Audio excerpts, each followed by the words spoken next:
Hi friends, welcome to my channel. మీరు dry కాఫ్తో బాధపడుతున్నారా? అయితే ఈ చిన్న చిట్కాని ఫాలో అవ్వండి. మీ డ్రై కాఫ్ ఇట్టే మాయమైపోతుంది. అంతకన్నా ముందు నా ఛానల్ కనుక మీరు ఫస్ట్ టైం చూసినట్లయితే సబ్స్క్రైబ్ చేయడం మర్చిపోకండి ఫ్రెండ్స్. సబ్స్క్రైబ్ చేశాక బెల్ ఐకాన్ ప్రెస్ చేస్తే నా లేటెస్ట్ అప్డేట్స్ అన్నీ కూడా మీకు నోటిఫికేషన్ వస్తుంది. ఇప్పుడు ప్రాసెస్ ఏంటో చూద్దాం. ముందుగా స్టవ్ ఆన్ చేసుకొని ఒక చిన్న గిన్నెని పెట్టుకున్నాను. ఫ్లేమ్ ఏమో మీడియం ఫ్లేమ్లో పెట్టుకోవాలండి, లేకపోతే గిన్నె మాడిపోతుంది కదా. అందుకనేసి ఇందులో 1 గ్లాస్ ఆఫ్ మిల్క్ వేసుకున్నాను. 250 ml అంటే పావు లీటర్ పాలు వేసుకున్నాను అనమాట. ఈ పాలు మనకి కొంచెం వేడెక్కాలండి. ఇప్పుడు మనం నెక్స్ట్ ప్రాసెస్ ఏంటి అంటే ఇందులో వేసుకోవాల్సిన ఐటమ్స్ చెప్తున్నాను. లవంగాలు 3, డ్రై తులసి 1/2 టేబుల్ స్పూన్, క్రష్ చేసిన మిరియాలు 1/2 టేబుల్ స్పూన్, నెక్స్ట్ పసుపు 1/2 టేబుల్ స్పూన్ వేసుకుంటున్నానండి. ఇప్పుడు పటిక పంచదార ఉంది కదా, దీన్ని ఇప్పుడే వేసుకోకూడదు అనమాట.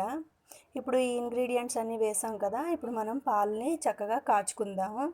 అలా కంటిన్యూస్గా కలుపుతూ మనకి ఇప్పుడు వేసిన ఐటమ్స్ యొక్క ఫ్లేవర్స్ అన్నీ కూడా మిల్క్లోకి చేరేంత వరకు చక్కగా మరిగించుకోవాలన్నమాట పాలని. ఈ డ్రై తులసి మీకు ఒకవేళ అవైలబుల్లో లేదు అంటే మన ఇంట్లో తులసి మొక్కలు ఉంటాయి కదా, అందులో ఒక 4 to 5 లీవ్స్ అనేవి వేసుకోవచ్చు. ఇప్పుడు మిరియాలు కూడా పౌడర్ వేసుకున్న కన్నా క్రష్ చేసింది వేసుకుంటే బాగుంటుంది. నెక్స్ట్ ఇప్పుడు పాలు మరిగాయి కదా, ఇందులో నేను పటిక పంచదారని కూడా యాడ్ చేసుకుంటున్నాను. ఇంకా చక్కగా మిక్స్ చేసుకోవాలి.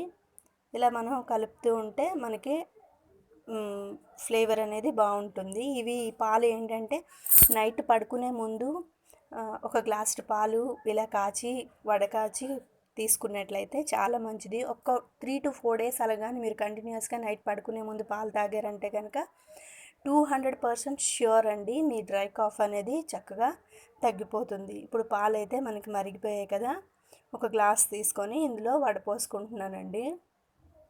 చూసారుగా, ఇలా వడకట్టుకున్న తర్వాత ఈ పాలని గోరువెచ్చగా ఉండేటప్పుడు ఒక 3 to 4 days నైట్ తీసుకున్నట్లయితే మనకి ఏ రకమైన డ్రై కాఫ్ అయినా సరే చక్కగా పోతుంది. మనం హ్యాపీగా ఉండవచ్చు. డే టైంలో మనకి కాఫ్ కానీ వచ్చినట్లయితే ఒక లవంగా మొగ్గని మన పంట కింద పెట్టుకున్నట్టయితే చాలా రిలీఫ్ వస్తుందండి. Thank you for watching this video friends. Thank you.